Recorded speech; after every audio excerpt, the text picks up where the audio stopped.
الحمدللہ رب العالمین والصلاة والسلام علی محمد وآلہ واصحابہ اجمعین. اعوذ باللہ من الشیطان الرجیم. بسم اللہ الرحمن الرحیم. رب اشرح لی صدری ویسر لی امری واحلل عقدۃ من لسانی.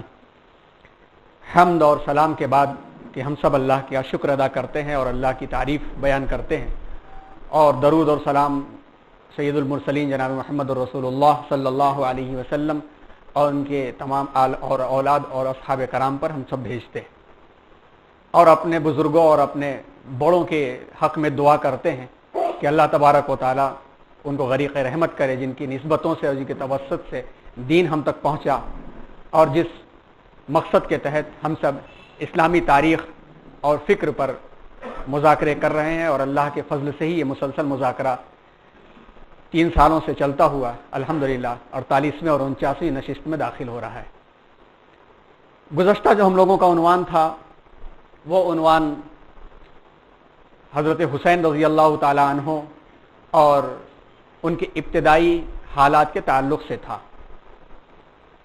اس عنوان میں ایک بات خاص طور پر سامنے رکھنے کی کوشش کی گئی کہ جس شخصیت کو لے کر کے ہم نے حصے بکھرے کیے، امت افتراق اور انتشار کا شکار ہو رہی ہے، اگر اسی پرسنالٹی اسی شخصیت کے عمل اور کردار کو ہم دیکھیں تو وہ ہمیں ہر دور میں دعوت دے رہی ہے کہ ہمیں کس چیز کے خلاف کھڑے ہونا ہے اور کس معاملے میں ہمیں جڑ جانا ہے. اور اس کے تحت کچھ رہنمائی کی باتیں کی گئی تھیں. ویڈیو اور آڈیو تو دیکھ کر کے اپریسیشن اور پسندیدگی کے الفاظ ملنا یہ بہت آسان ہے، لیکن اس کے بعد عملی طور پر اس کام کو لے کر کے کھڑے ہونا یہ وقت کا تقاضا ہے اور ذرا مشکل نظر آتا ہے. مشکل اس طرح سے نظر آتا ہے کہ ہم اس کو اپنی ذمہ داری کے بجائے ایک بولنے والے کی ذمہ داری یا کرنے والوں کی ذمہ داری چھوڑ کر کے ہم سمجھتے ہیں کہ ہمارا حق ادا ہو گیا، جبکہ ہم میں سے ہر شخص کا معاملہ یہ ہے کہ کلکم راعین وکلکم مسئول عن رعیتہ. رب اور بندے کے درمیان میں مرتبے کے طور پر، عہدے کے طور پر کوئی حائل نہیں ہے. کیوں خالق و مخلوق میں حائل رہیں پردے؟ خالق اور مخلوق کے درمیان میں کسی مولوی اور کسی حافظ اور کسی امام کا واسطہ نہیں ہے. ہر شخص اس بات کا مستحق ہے کہ وہ اپنی لمٹ اور اپنی پہنچ کے اعتبار سے اللہ کے دین کا کام کر سکتا ہے، داعی بن سکتا ہے، اور ہر شخص کو داعی بنایا گیا ہے. اس کو چاہیے کہ اپنی لمٹ کو پہچانے. یہ فکر یہ ضروری نہیں ہے کہ یہ فکر اسٹیج سجا کر کے پہنچائی جائے. یہ فکر ضروری نہیں ہے کہ ریکارڈنگ کے ذریعے اور یوٹیوب کے توسط سے پہنچائی جائے. یہ فکر جو اصل ہے وہ ہم چلتے پھرتے ملتے جلتے اٹھتے بیٹھتے پھیلانے کی ہے، اور اسلام انہی فکروں سے آگے بڑھا ہے اور انہی فکروں سے آگے وہ بڑھے گا. ہم انہی فکروں کو دیکھیں، اور یہی اصل ہے ہماری تھاٹس کو نکال کر کے سامنے پیش کرنے کا. باقی رہ گئی تاریخی سلسلے تو صرف بیان بازیاں ہیں جن بیانات کو اپنے اپنے انداز سے پیش کیا جا سکتا ہے، لیکن تاریخی حقائق کو پیچھے جا کے تبدیل نہیں کیا جا سکتا. اسی توسط سے آج کا عنوان جو ہے اپنے ٹاپک کے اعتبار سے حضرت حسین رضی اللہ تعالیٰ عنہ کا واقعہ شہادت، اور اس کے ساتھ ساتھ معرکہ کربلا میں کیا ہوا، اور مختصراً ہی صحیح یزید کا کردار اس معاملے کے اندر کیا رہا. اس بات کو ہم سب اپنے سامنے رکھیں، اور اس مقصد اور اس پیغام کو بھی ہمیشہ اپنے سامنے رکھیں کہ محض فروعات کی بنیاد پر بکھراؤ نقصان دہ تو ہمیشہ رہا ہے، مگر زہر سے زہریلا ترین اب ثابت ہونے لگا ہے، جبکہ اس کا پلٹوار ہمارے اوپر ہی ہونے جا رہا ہے. جب تاریخی سلسلے ہم لوگ پیش کرتے ہیں اور مسلسل پچھلی کلاسوں میں آپ لوگ شریک ہوئے تو ان پچھلی کلاسوں میں شرکت میں اس بات کا اندازہ تو بخوبی ہو گیا ہوگا کہ جو باطل تحریکیں اور جو فتنہ پرور حضرات نے حضرت عثمان غنی رضی اللہ تعالیٰ عنہ کے زمانے میں قدم جمایا تو اس اقدام کے پیچھے ان کے مقاصد کیا تھے، اور اس کو کس طرح سے صحابہ کرام نے اپنا سب کچھ قربان کر کے اسے ناکام کیا. یہی وہ فکر تھی اور یہی وہ چیز تھی جس کو سیدنا حضرت حسن رضی اللہ تعالیٰ عنہ دیکھ رہے تھے کہ سب کچھ طاقت کے باوجود بھی انہوں نے حضرت امیر معاویہ رضی اللہ تعالیٰ عنہ سے مصالحت کر لی کہ تلواروں سے عالم اسلام کا ہی نقصان ہوگا، جبکہ حضرت امیر معاویہ کے پاس وہ صلاحیت موجود ہے کہ وہ علی منہاج النبوہ کے قریب ترین ہو کر کے وہ نظام کو چلا سکتے۔ حضرت حسن رضی اللہ تعالیٰ عنہ نے صلح کی اور باغیوں کے منصوبے کو ناکام کر دیا، جو باغیوں کا منصوبہ حضرت عثمان غنی رضی اللہ تعالیٰ عنہ کی شہادت کا باعث بنا تھا۔ یہی معاملہ حضرت سیدنا حضرت حسین رضی اللہ تعالیٰ عنہ کی حیات طیبہ یعنی زندگی میں بھی نظر آتا ہے۔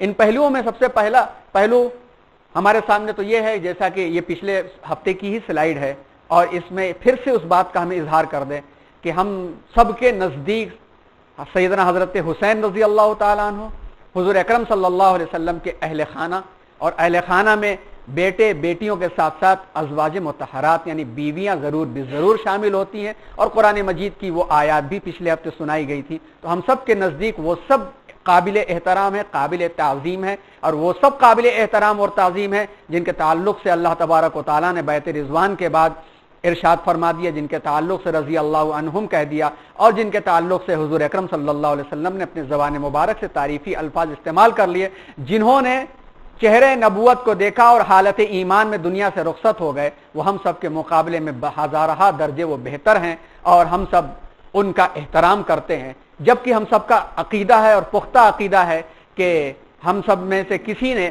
بحالت ایمان خواب کی حالت میں بھی حضور اکرم صلی اللہ علیہ وسلم کی زیارت کر لی، تو حضور اکرم صلی اللہ علیہ وسلم کے قول مبارک کے مطابق کہ میری شفاعت اس کے اوپر واجب ہو گئی۔ تو جس شخص نے براہ راست چہرہ دیکھا ہو، ہم حضور اکرم صلی اللہ علیہ وسلم کے تبرکات، کرتے اور چیزوں کو دیکھ کر کے ہم اس کو قابل احترام سمجھتے ہیں، کہیں مل جائے تو اس کو ہزار طریقے پر اس کا احترام کرتے ہیں۔ تو جس شخص نے منہ مبارک چھوا ہو، جس نے ہاتھ مس کیا ہو، جس نے چہرے انور کو دیکھا ہو اور بحالت ایمان دنیا سے رخصت ہوا ہو، تو اس کا مقام ہم سے کتنا گنا بڑا ہوگا۔ یہ سب اہل سنت والجماعت کا یہ عقیدہ ہے، اور اسی عقیدے پر، انہی بڑوں کے عقیدے پر ہم سب کاربند ہیں۔ آج جن کتابوں کے حوالوں سے بات پیش کی جائے گی اور جن کتابوں سے حوالے لیے گئے ہیں، ان کی ایک فہرست موجود ہے۔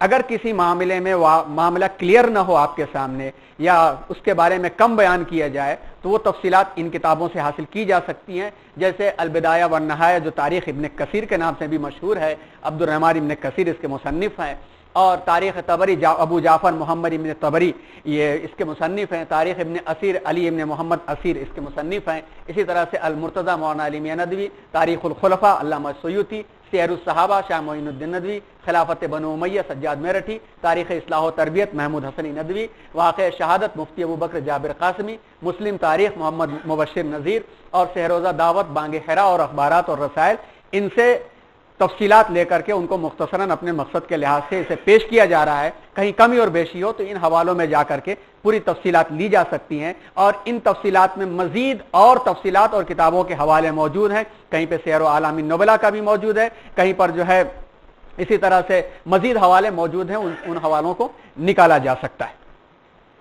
ہم سب دیکھتے ہیں کہ بنو امیہ کا جو دور تھا، یہ دور اسلامی شان اور عظمت کے اعتبار سے ایک خاص خصوصیت رکھتا ہے۔ مزید آگے جب تاریخ بڑھے گی تو اندازہ ہوگا کہ یہ وہ علاقے ہیں جن علاقوں تک خلافت بنو امیہ کے دور میں، خلفائے بنو امیہ کے دور میں اسلام کی شان و شوکت میں مزید اضافہ ہوا، اور یہ بات پہلے آ چکی ہے کہ اس دور میں جو کام ہوا وہ علم کی ترویج کا جو کام شروع ہوا، جس کی بنیاد پر آگے جا کر کے بغداد جو ہے وہ علم کا مرکز اور سینٹر بنا، دارالخلافہ بغداد میں دارالترجمہ قائم ہوا، اور بعد میں اسی بنو امیہ کی ایک شاخ سے اندلس میں یعنی بادشاہانہ طور پر اسلام داخل ہوا، اور پھر وہاں پر علم کی ترویج بہت ہوئی۔ تو آغاز اسی دور سے ہوا تھا، جس کی تفصیلات انشاءاللہ ایک کلاس کے بعد پھر سے وہ شروع ہو جائیں گی۔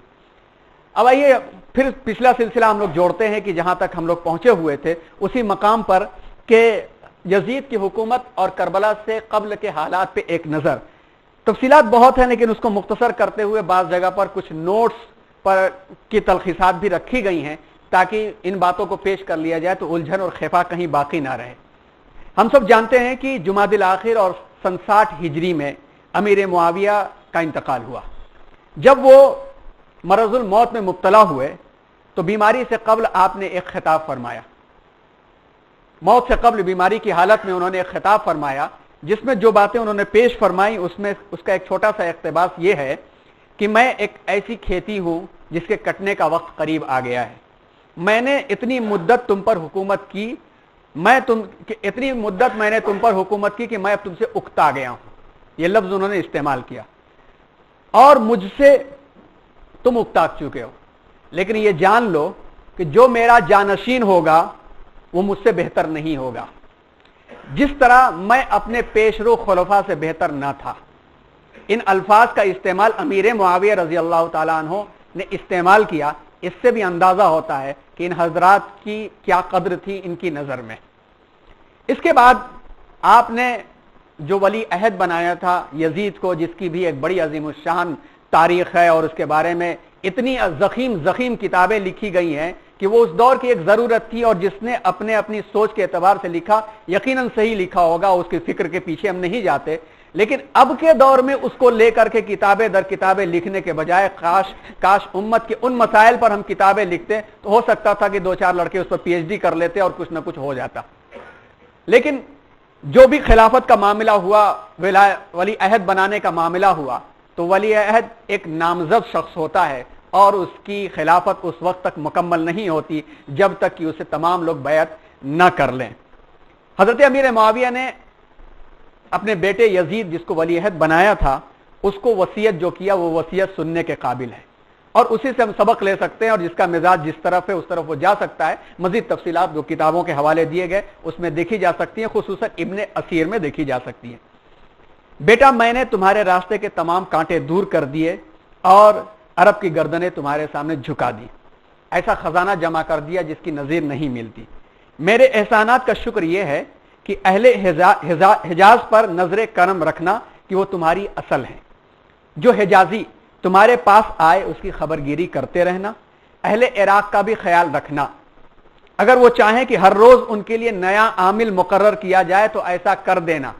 اس لفظ کے پیچھے آپ جائیے کہ حضرت علی رضی اللہ تعالیٰ عنہ سے بھی یہی مطالبہ تھا، بلکہ اس سے پیچھے جائیے، حضرت عثمان غنی رضی اللہ تعالیٰ عنہ کے خلاف جو تحریک منظم طریقے پر کھڑی ہوئی، اس میں یہی اہل عراق یعنی بصرہ اور اس کے اطراف کے لوگ تھے جو ہر تیسرے چوتھے دن اپنا قاصد بھیجتے کہ فلاں عامل اچھا نہیں ہے، فلاں گورنر اچھا نہیں، اس کو تبدیل کر دو، اس کو تبدیل کر دو۔